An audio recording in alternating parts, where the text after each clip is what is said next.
be doing a video. I'm gonna be expanding on a video I made 11 days ago about how the next 5 elections will be going on this video, Baron Trump 2044.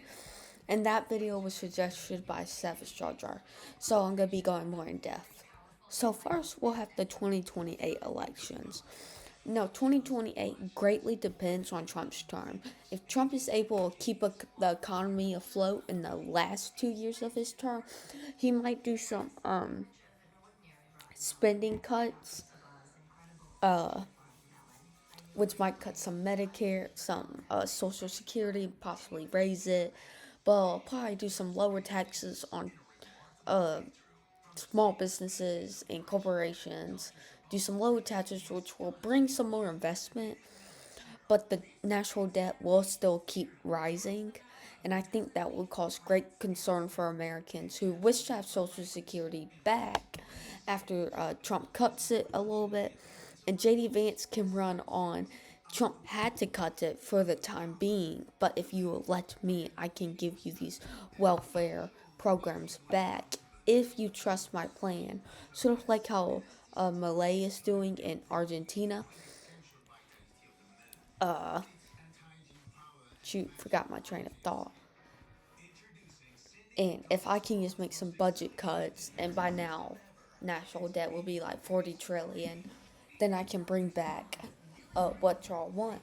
And Josh Shapiro was just running on being Josh Shapiro and governor of Pennsylvania. Now we go to the 2028 election. We see that Josh, not too different. Josh Shapiro will take Michigan. As you see, I did do a few electoral college changes, but then I forgot to do it for the rest. But too late now. He will take Pennsylvania, bring New Jersey back, but JD Vance will be able to make games in New Hampshire, which is what leads him to a win, as Josh Shapiro makes gains in Georgia, and JD Vance takes New Mexico. Now we go here. We see Iowa, Nebraska, and Montana start to shift. We see Arizona shift to the left, and same with Texas and Florida, as Democrats elect Rory Booker, who's able to take North Carolina and bring this side of the country closer to the left.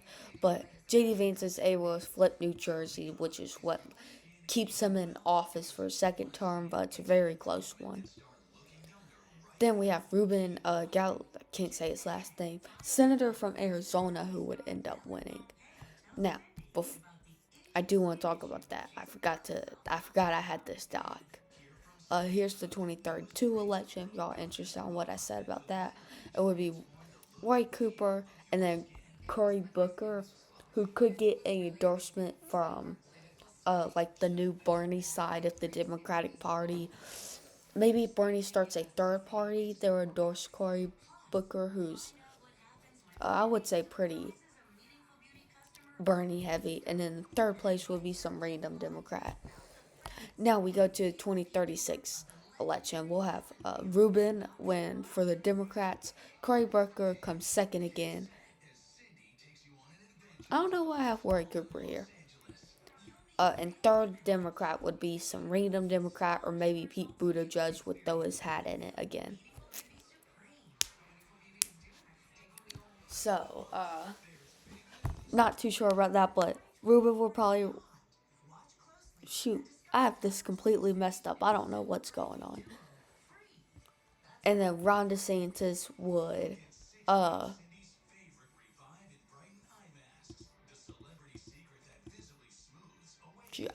was looking at the wrong thing.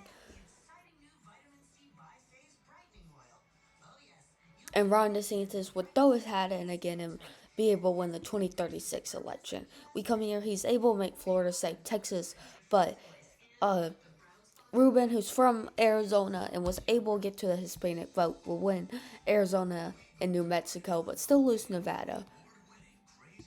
You can look at the rest and win Pennsylvania back and North Carolina, Michigan, who would end up winning the presidency.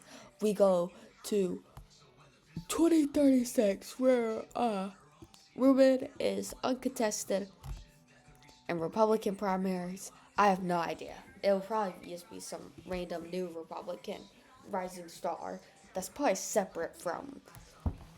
That's probably that was probably part of the J.D. Vance administration. I do have Rubin winning re-election, but losing New Mexico and winning Iowa. Now we go to the 2044 election, where I have Barron Trump coming on, which isn't the most realistic scenario. Barron Trump will probably have to do some stuff. But as you see, one thing I do want to point out is that Georgia has been shifting. Uh, so I do think Georgia has the possibility to be a safe Democratic state by 2048, 2052. Minnesota will start shifting, become a swing state.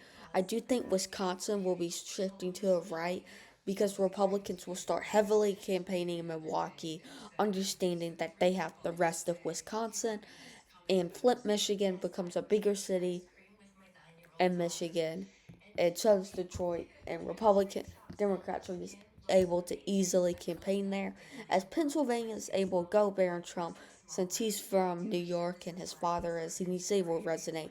In New York, another thing I want to point out is that I have had New York shifting over the past, 4 elections, leading to possibly like 2052. Because of Barron Trump being from New York, by 2052, the Republicans able to take New York. Uh, Democrats would still take Arizona and Colorado, but Republicans would be able to take New Mexico as Texas runs away from the Republicans. Another thing I want to point out, uh, Alaska has been shifting to the left and has eventually decided to vote to the left, and that's why I've been thinking more about this. I know it's not super in depth of what I've been doing, but really I just wanted to remake the video with a different scenario. Thank you all for watching. Please leave a sub and like, and peace out.